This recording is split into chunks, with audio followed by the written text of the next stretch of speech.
Terima kasih Pak Sekolah yang saya hormati dan seluruh Bapak Ibu guru yang telah memberikan waktunya untuk mendengarkan berbagi kami dari program guru penggerak. Perlu saya perkenalkan bahwa nama saya Zimi Pak Sukarubu, unit kerja UPTD SMP Negeri 3 Mandai Barat, dan saya sudah ikut program guru penggerak angkatan 11. Jadi izinkan saya Bapak Ibu guru dan Pak Sekolah untuk mau berbagi dengan kita materi yang atau yang kami terima dari program guru penggerak. Salah satu materi kami yang kami bagikan pada kesempatan ini adalah mengenai budaya positif. Budaya positif adalah suatu kebiasaan-kebiasaan atau keyakinan-keyakinan yang biasa kita laksanakan, yang kita sudah pahami bersama. Apa misalnya seperti budaya positif di sekolah adalah memberi salam kepada Bapak Ibu guru. Mungkin saja itu sudah kita praktekkan Bapak Ibu guru. Kalau kita baru jumpa maka kita saling memberi salam, saling sapa. Dan juga apalagi budaya positif yang sudah ada di sekolah kita seperti saling menolong. Nah, itu juga kita sudah bisa praktekkan dalam lingkup sekolah kita. Ketika kita saling satu NGLP, ada masalah sesama jurusan, maka kita akan koordinasi, kita akan komunikasi sehingga masalah-masalah yang kita hadapi bersama bisa kita tahu solusi terhadap masalah-masalah atau cara menangani masalah tersebut. Bukan hanya pada sesama kita guru, kita kembangkan yang namanya budaya positif, tetapi lebih diutamakan bagaimana budaya positif ini bisa tertanam di anak-anak kita. Itu ada 5 posisi kontrol guru. Nah, di 5 posisi kontrol guru ini, selama ini saya sendiri menyadari bahwa dalam kita membina siswa, kadang-kala kita salah. Dan saya sendiri itu, kenapa? Kesalahan yang saya sadar sendiri adalah sering kita, kalau kita menangani masalah siswa, seringkali saya mengambil posisi kontrol guru sebagai penghukum. Apa itu posisi kontrol guru sebagai penghukum? Kita menghukum siswa. Ya, seperti kalau ada siswa yang kedapatan tidak mengerjakan tugas, maka cepat sekali sama saya memukul. Cepat sekali memberikan hukuman. Bisa saja kita kasih di depan siswa kita hukum, kita kasih berdiri, hormat bendera dan lain sebagainya. Tentu sesuai dengan materi yang kami terima dari program guru penggerak, seharusnya Bapak Ibu guru tidak langsung menghukum siswa, tetapi bagaimana kita menggali informasi kenapa siswa tersebut tidak bisa mengerjakan tugas kalau tugas masalahnya. Tentu setiap manusia perilaku yang timbul yang akan muncul dari siswa itu tentu ada alasan tertentu. Jadi dalam materi ini Bapak Ibu guru, kita diharuskan menguasai karakter setiap individu, karakter setiap siswa kita.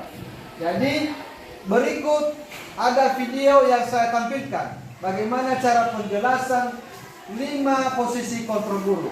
5 posisi kontrol guru itu nanti ada 5 Bapak Ibu. Yang pertama posisi menghukum, kedua posisi pembuat orang bersalah, ketiga sebagai teman, keempat pemantau, kelima sebagai manajer. Nah, jadi dari kelima posisi kontrol ini nanti Bapak Ibu guru kita lihat yang mana yang sudah kita tempati. Jadi kalau saya sendiri sebagai posisi penghukum, mudah-mudahan setelah kita terima nanti materi ini ada sedikit refleksi, ada sedikit perubahan dalam diri kita, yang mana yang kita jalani di sekolah ini dalam membimbing, dalam menangani setiap kalau ada masalah siswa. Jadi izinkan saya memperlihatkan video 5 posisi kontrol guru Bapak Ibu guru. Selamat menyaksikan. Berani-beraninya jawab, sudah terlambat masih berani jawab pula. Sekarang keliling lapangan basket 5 kali sekalian, biar kapok. Cepat, pergi sana ke lapangan basket.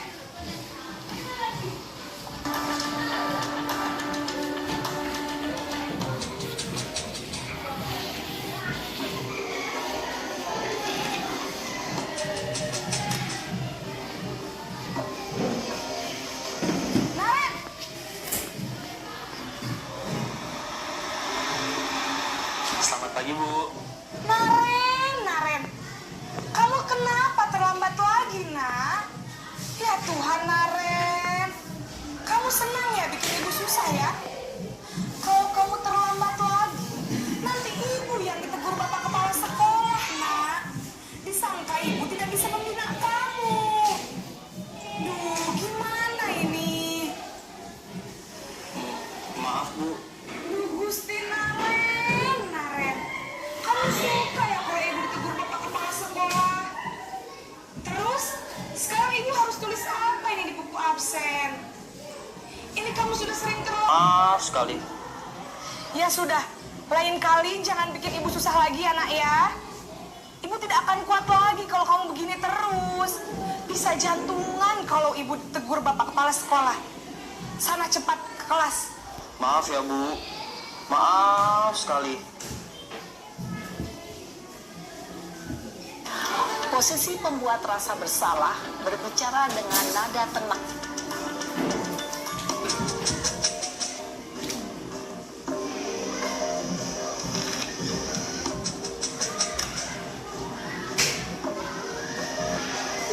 Naren,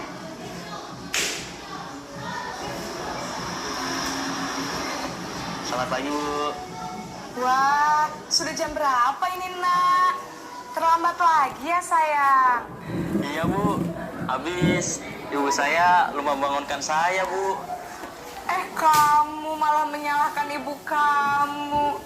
Kamu bukannya anak yang larinya paling kencang. Kok terlambat sih? Iya, Bu. Saya memang terlambat bangun tadi. Jadi, biarpun saya lari kencang, tetap gak kekejar, Bu. Ya sudah sana.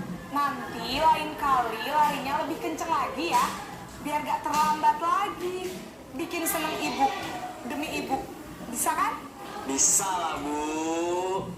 Ya sudah sana masuk kelas. Ibu beresin urusan absen kamu. Kamu ini ada-ada saja.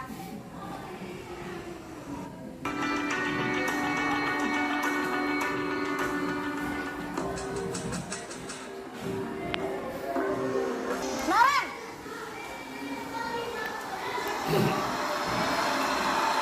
Selamat pagi, Bu. Naren, apa peraturan sekolah kita tentang jam berapa kita harus masuk sekolah, nak? Kita harus di sekolah jam 7, Bu. Iya, betul. Sekarang sudah jam 7.20. Naren sudah tahu konsekuensinya jika terlambat hadir. Paham, Bu. Saya harus tinggal kelas pas jam istirahat selama 20 menit. Iya, benar. Konsekuensinya demikian. Jadi nanti jam 9.30 pas istirahat, kamu harus tinggal di kelas, kerjakan tugas tambahan untuk ketertinggalan kamu, ya? Baik, Bu.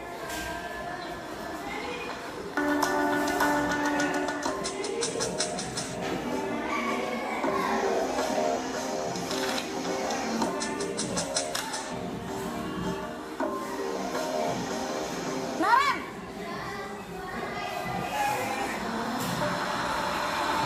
Selamat pagi, Bu.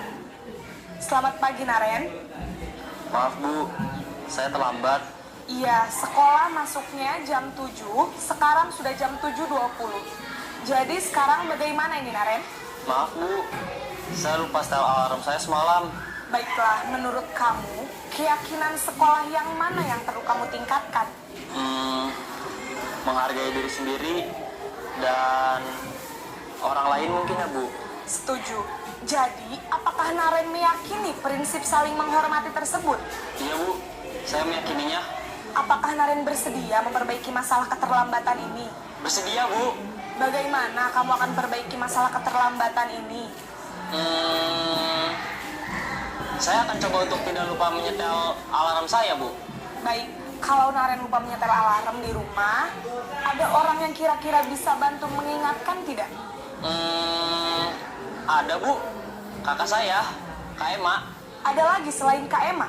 Selain Kak Ema, ada ibu saya. Baik, jadi yang mengingatkan Naren adalah Kak Emma dan ibu kamu ya? Kira-kira akan mulai setel alarm kapan nih, Naren? Setelah pulang sekolah, akan segera saya lakukan. Baik, jadi Naren akan setel alarm untuk bangun besok pagi dan akan diingatkan oleh kakak dan ibunda Naren ya. Ada lagi yang mungkin perlu dilakukan, Naren? agar tidak terlambat bangun lagi. Tidak ada, Bu. Baik, Naren. Terima kasih untuk kerjasama kamu. Sekarang kamu perlu kembali ke kelas untuk belajar. Baik, Bu. Terima kasih. Baik, setelah kita mendengarkan bersama atau melihat bersama video tadi Bapak Ibu, dari video tadi kita sudah melihat bersama bahwa ada 5 posisi kontrol guru, posisi kontrol sebagai penghukum. Nah, kita tahu dan bagaimana Ibu tadi menghukum Nare. Jadi itulah salah satu sifat yang paling khas dengan kita, apalagi saya, ya, sering menghukum siswa. Dan kemudian pembuat orang bersalah. Di sini guru seakan-akan kita menyalahkan siswa tanpa kita mencari kenapa siswa tersebut melakukan kesalahan itu. Tetapi kita cepat sekali untuk menyalahkan siswa, sehingga ini siswa merasa bersalah dan tidak bisa bertanggung jawab terhadap kesalahan-kesalahan yang telah dibuat. Dan yang paling terakhir adalah manajer. Tentu manajer ini adalah ini yang kita idam-idamkan semua. Nah, bagaimana posisi kita sebagai posisi manajer dalam menghadapi siswa? Tentu dalam posisi manajer ini adalah ada nanti tahapan penyelesaiannya yang disebut dengan segitiga restitusi. Jadi dalam segitiga restitusi itu ada tahapan pertama, yaitu menstabilkan identitas. Apa itu menstabilkan identitas? Guru dalam hal ini yang seperti di video terakhir tadi memanggil siswa, kemudian menanyakan kenapa kamu bisa terlambat. Tentu siswa melakukan dialog dengan kita ada alasannya. Tentu dalam hal ini kita tidak boleh menyalahkan siswanya, tetapi bagaimana siswa menyadari kesalahan yang telah dilaksanakan. Bagaimana siswa tidak mengulangi masalah yang telah dilaksanakan. Ya, ini dalam posisi manajer. Guru di situ bertugas atau berkewajiban membuat siswa menyadari kesalahan yang telah dibuat. Kemudian setelah disadari kesalahan yang dibuat, dengan melakukan validasi tindakan yang salah, maka guru dan siswa bagaimana mencari solusi terhadap permasalahan tersebut. Dari video tadi ada solusi, yaitu bagaimana mengatasi keterlambatan Nare, yaitu dengan menghidupkan alarm. Bagaimana lagi supaya alarm itu tidak didengar oleh si Nare? Tentu minta bantu sama orang tua atau sama keluarga tadi. Jadi itulah hanya contoh Bapak Ibu guru bagaimana kita cara menangani siswa. Jadi kita dianjurkan di sini seharusnya seperti saya dari posisi menghukum, kalau bisa kita berpindah posisi sebagai manajer. Bagaimana kita mencari solusi, bagaimana kita menyadari siswa terhadap kesalahannya, dan bagaimana kita membuat siswa memperbaiki kesalahan-kesalahan yang telah dibuat. Jadi itu saja untuk materi kali ini Bapak Ibu guru. Terima kasih kepada Bapak Ibu yang telah memberikan waktu, terlebih kepada Pak Sekolah yang telah mengizinkan saya untuk berbagi dan mempresentasikan tentang budaya positif yang harus kita kembangkan di sekolah. Demikian, terima kasih. Selamat pagi. Baik, selamat siang. Siang, Pak. Apa kabarnya? Sehat. Semua hadir hari ini? Semua. Baik, bagus ya, karena sudah semuanya hadir. Kali ini Bapak ajak kita semua untuk membuat peraturan-peraturan kelas berupa 10 atau budaya malu. Nah, jadi kita akan buat bersama, anak-anak kami nanti mengusulkan apa saja aturan-aturan yang harus kita buat dalam kelas. Jadi dalam aturan-aturan itu nanti kita buat kesepakatan ke kelas, dalam bentuk keyakinan kelas. Nah, jadi kira-kira apa yang mau anak-anak saya, kita buat aturan apa di kelas ini. Jadi sekarang silakan pikirkan aturan apa yang harus kita buat di kelas ini. Memberikan tanggapan? Ada? Oke, silakan berdiri. Apa menurut kamu? Malu tidak datang ke sekolah. Malu tidak datang ke sekolah. Ya, Bang, serta juga. Ada lagi? Ada lagi? Ya, silakan. Malu malas belajar. Malu malas belajar. Bagus. Ada lagi? Siapa? Ya, silakan. Malu membuang sampah sembarangan. Malu membuang sampah sembarangan. Di mana kita buang sampah seharusnya? Di tempatnya. Bagus. Tepuk tangan untuk dia. Ya, apa lagi? Ya silakan. Malu membuat curang. Malu berbuat curang. Ya, ada lagi? Saya Pak, Ya. malu merusak fasilitas sekolah. Malu merusak fasilitas sekolah. Nah, kebanyakan ini ada yang merusak fasilitas sekolah, terlebih kursi ya, di tenang-tenang itu nggak boleh. Oke, ada lagi? Ya, silakan. Malu tidak menghormati guru dan teman.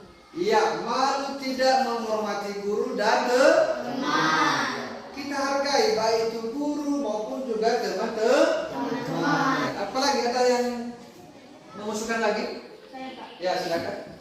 Malu tidak berpartisipasi. Malu tidak berpartisipasi. Habis atau ada lagi? Saya Pak. Ya, silakan. Malu tidak menjaga kebersihan diri. Malu tidak menjaga kebersihan diri. Habis apa lagi? Ada? Saya Pak. Ya, silakan. Malu tidak menyelesaikan tugas. Malu tidak menyelesaikan tugas. Jadi dari yang sudah diberikan tanggapan anak-anak kami tadi, kita buat kesepakatan malu tidak datang ke sekolah itu.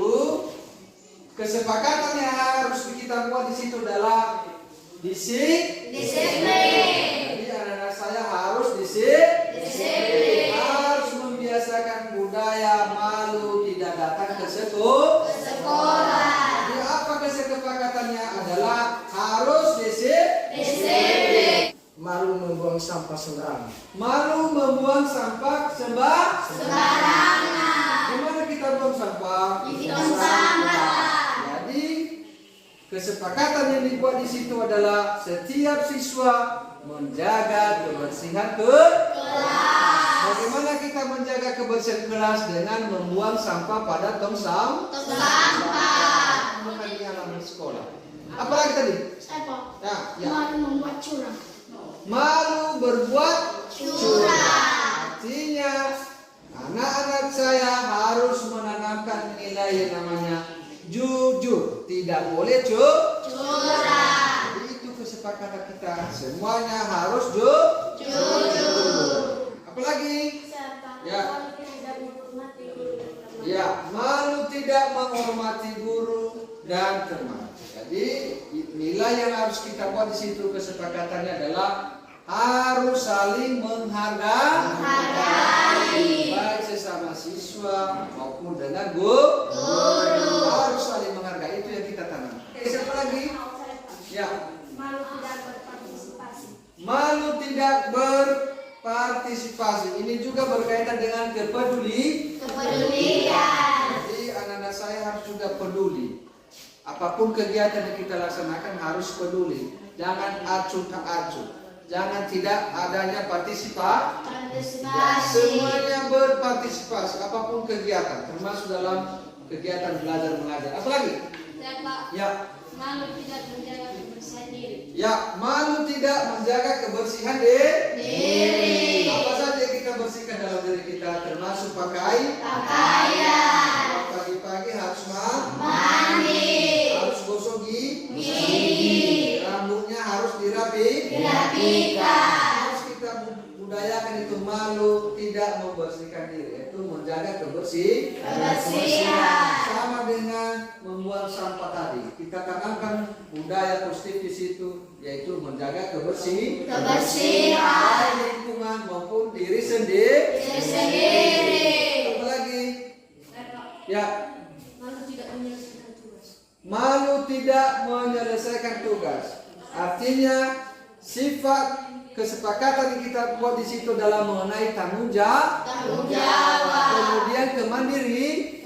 Jadi anak-anak saya harus bisa mandiri. Jangan menyontek. Ya.